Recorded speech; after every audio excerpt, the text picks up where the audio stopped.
The coordinated attack and efforts to dissuade dissent at large and to personally defame me personally is actually super shocking.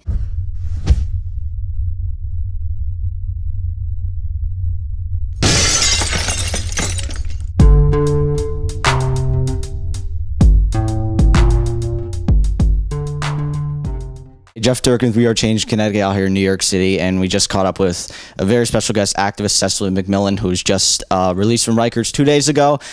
Cecily, before we get into your statement about what you said outside of Rikers, tell people about, if they haven't heard already, what happened when you were released early in the morning, a little earlier than usual. Oh, sure. Well, I was actually gotten out of my bed at about 5 a.m. Normally, you never get brought down to intake until 7:30 a.m., where you wait for everybody to be removed to go to courts. But I was taken down by a captain and then shifted between about a dozen captains. Captains never speak to inmates. And I had access to property and the cashier and to the mental health checkout at 8:30. So those people were brought in early from their 9 o'clock shifts. And then I was escorted out to an all-black van that was tinted. And when I got in, I said, "Have you ever seen these folks try to get somebody out of Rikers so quickly?" And the guy said, "Absolutely not. And I have absolutely never had to chauffeur somebody to a train station before either." And I said, "Wait, what?" My friends are waiting for me at the release building on Rikers Island. I would really just like to go there. And they were like, "Okay, well, let me ask my captain."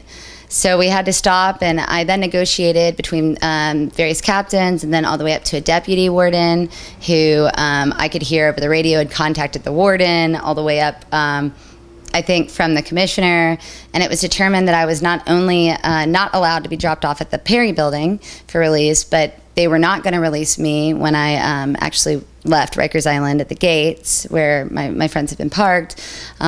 Instead, I was going to be driven to Queensboro train station. And I had no idea where that was. I did not have any money.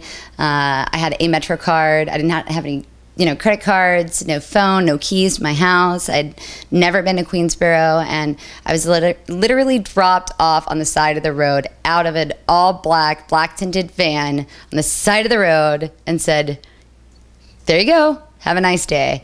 And so luckily, I ran into a young gentleman who works with Chinese immigrant rights, and he actually recognized that I had my property bag and said, "Did you just get out of jail?" And I was like, "Yeah, I have no idea where I am." And he let me use his phone, and he sat there with me until my friend showed up. And then go into your statement now. The experiences that you were at Rikers for a little under 2 months, 58 days. You mentioned the medical care and the malpractice that you witnessed. Go into that, and specifically some friends that you mentioned that you saw ended up dying because of lack of medical care.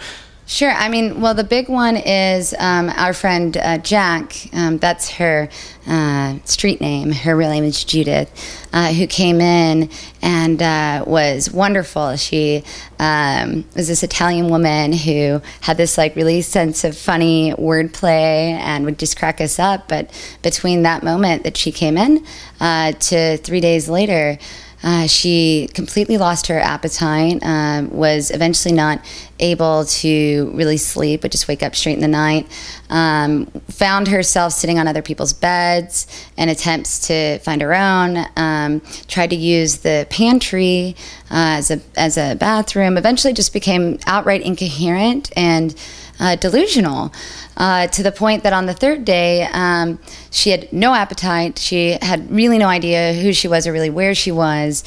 She was coughing up blood extensively. I mean, we're talking hours, to the point that she began coughing up chunks of her, what we believe is possibly her liver. We knew that she had had some sort of liver problem beforehand.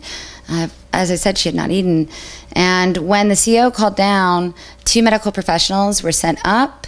And despite the fact that it was clear that she was delusional, there was blood splattered all over her. when she said, I don't want to go with them, they cited as a refusal of medical care that they weren't going to take her. And from that point, she progressed even worse over the next few hours.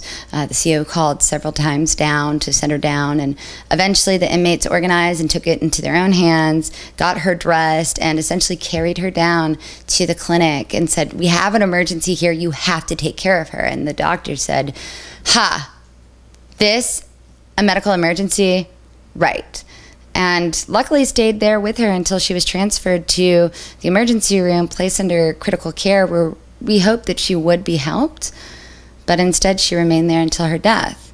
And, you know, I'm glad that the story about Judith is getting out, but I really want to impress upon people that this is not an anomaly.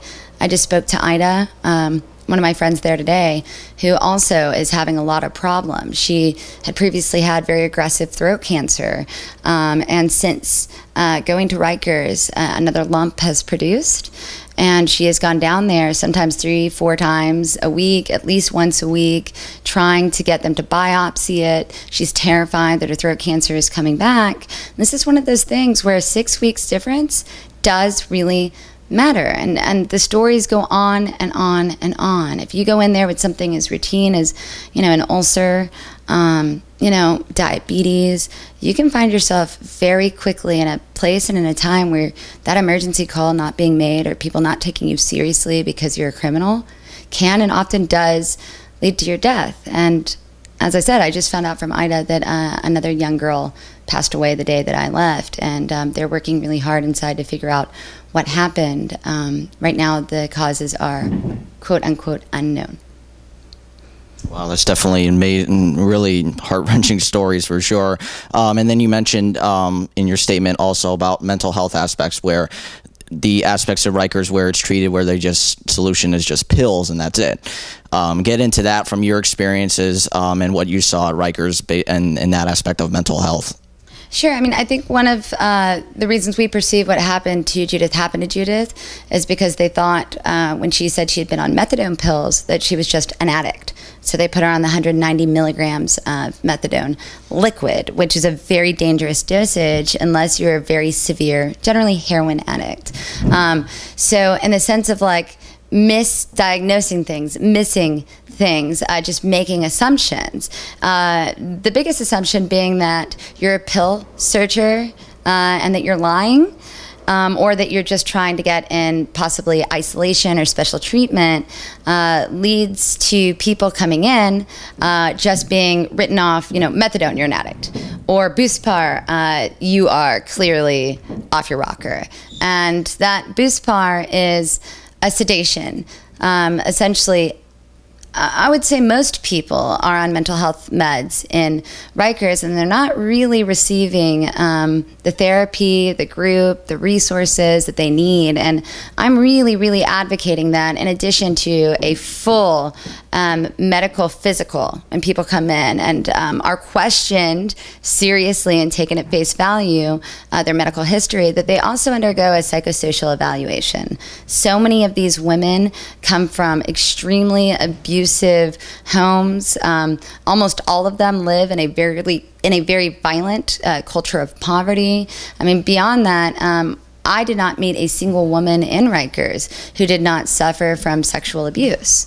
So I think that it's really important, especially if there's going to be a rehabilitative factor, that these women's medical and mental health needs are being addressed. They're being treated like people who have real problems, and that their needs are being met. And then you also mentioned in your statement about education, and where you mentioned the tools of incarceration are supposed to be, and then go back to society as a more of a productive citizen.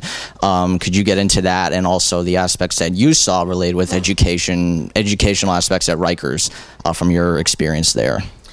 Sure. This again, all these problems were very interlinked. My friend Alejandra, who had fallen in the shower and ended up in the hospital with a concussion, came back and had a friend help her write a grievance. She's an immigrant and she doesn't speak English, or she speaks English, but she doesn't write English very well. And so she had a friend help her, sent the grievance down, and then was called down by a captain and was handed a different statement to sign and made to sign it. She has no idea what it says because she was never taught how to write English. And when I was there, she was teaching me Spanish, and I was teaching her how to write English. These women do have skills that need to be capitalized on. So access to such things as possible, higher education, career training. Women would line up to get into like custodial maintenance classes, to get into food service classes, where these classes were offered only one at a time and had 20 people caps, and whoever signed up first, whoever's information they got first, that would be it. And we're talking a whole facility of, I think, more than, as I've heard, more than 2,000 people. So, yeah, I mean, at the very least, I think it would be great for people to have a library. There's no library. The law library itself has no computers. The records are outdated. The phone numbers no longer work. I think it's really important for people to just ultimately have access to, first and foremost, the resources that they can use to improve upon their opportunities on the outside so they can improve their chances of not coming back. And I'm not saying that it's their choice to come back. I'm saying we particularly have set these people up, like school to prison pipeline, to filter them into the system, and then out again and in again and out again and in again. In my time there, I saw two of my close friends leave and come back. It's just shocking, and ultimately just blows in the face of any measure of rehabilitation that the punitive system claims to represent. And then going into different aspects of it, I want to transfer a little bit to the trial, the interesting aspects of that, and the first time talking to you since the trial and all that started. The interesting thing, based from the different coverages, the prosecutions and the judge also, the attacks on you, the character assassinations throughout, basically going through that. There's a lot of different things I could pick from that, but just that aspect of, just what were your thoughts overall on it? I mean, obviously it was a little bit mad about that, but just overall your perspective and how that's tied into the whole justice system and more of an injustice. Yeah, I would say the coordinated attack and efforts to dissuade dissent at large and to personally defame me personally is actually super shocking. From the moment that I was attempting to leave the park on the orders of the police and was instead grabbed from behind at the breast by a police officer, sort of looks to be like somebody might have said, hey, that's her, grab her. Why did that police officer have any want to grab me? It's also clear from his first statement that he made to the story that he eventually stuck to, that he did not report the story in the way he had initially intuited. He had initially said that he was intervening in an altercation, and then later said that he was quietly escorting me out of the park when I elbowed him, to the way we get into the justice system and everything that was edited out from that moment itself and the two stories present to his police record. I mean, we saw Justice Zweibel issue the most serious precedent for keeping a police record sealed that has ever existed. He has essentially said that from here on out, in order to require judicial in-camera review of a police record, you must be able to provide proof that within that police record, the police officer is found guilty of committing essentially a crime against the individual in question. how can you do that without having the police record? And why ever would the police put this person is guilty in their records? That's very scary to me. I mean, beyond that, the rape culture, I think that really, I guess, spearheaded the entire dialogue forward is really shocking. How I was made out to be completely unbelievable because I did not report that I had a handprint bruise on my chest and I was in the hospital. Had we been able to get into that entire conversation more, been given the leeway, it might have come out that I wasn't just sitting in a hospital room where there was a police officer that moved in and out of the room when the doctors came in. I was put in a hospital storage closet and handcuffed hands and feet to the bed and was left exposed while officers walked in and out making comments about my exposed private parts. I mean, I wasn't exactly in a position to really be naming any names or blaming anybody throughout the process that I was in there. So, I mean, it's to have a concise statement about what happened in that courtroom is beyond me right now. In all honesty, paranoid schizophrenia would be a bit more sane than the reality of what has happened to me from the moment I was grabbed to going into that courtroom to the appeals court denying my being let out with bail or bail pending appeal to going to Rikers and being denied at times my mail or access to the press. It's very scary stuff. And I think that the work that you're doing, looking into the way that the justice system is used as a tool to stifle dissent and get rid of undesirables, that really needs to be done because we really need to figure out who's calling the shots here. It's not clear and it's very scary. It definitely is because it's used that and then also with mass incarceration as a tool as well. And most cases ended up being plea deals and take them out like a plea, which you mentioned earlier, where, you know, because of the court support that they don't have, some people don't have, they have no other choice but to take a plea. But just to mention that with the court support, the amazing court support and team that you had behind you and also media attention as well, your thoughts on it being a model for other court cases because there's so many other cases out there. Absolutely. Because of that. Yeah, I remember taking part in some of the Chelsea Manning court support, and I was shocked, like absolutely shocked that this wasn't a national phenomena. This was crazy. Here we had somebody who is the very beacon of like American, like what somebody should do, went out and put their life on the line, you know, and this is how we treat her. It was shocking. And, you know, so when that sort of went down, I decided that if I was really going to go through with this, if I was really going to say I will not plea out ever, you know, and I wasn't, because I thought it was necessary to actually, as a direct action, really expose to what degree our democracy has receded, to what degree a corporatocracy is calling the shots, that I needed to be sure that there would be the resources there to really provide the platform to show what it is that we found out. And so, I mean, the court support model that we came up with was really about a 9-month process of development amongst anywhere between 10 to 15 people. And it was like finding our way through the dark. Even understanding what our rights are in the courtroom, even understanding what a defendant, who a defendant is, can be in the courtroom, which is nobody. You are nobody until you're sentencing.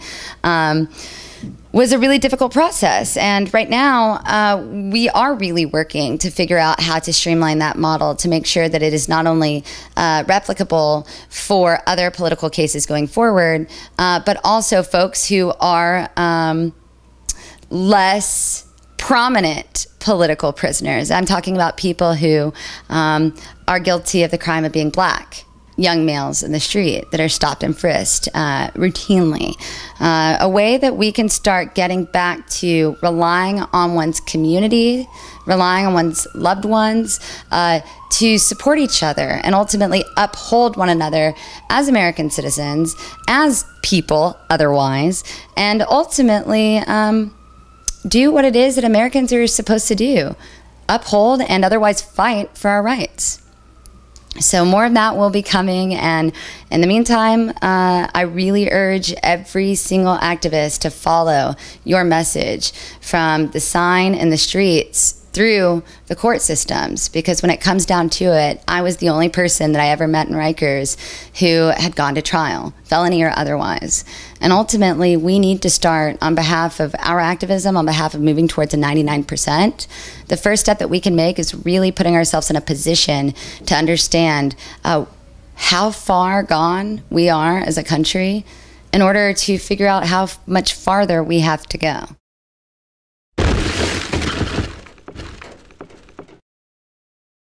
There's this pop culture idea of the trial in America, that the trial is the place where justice is done, where two equal sides battle it out to find the truth. And this is such bullshit.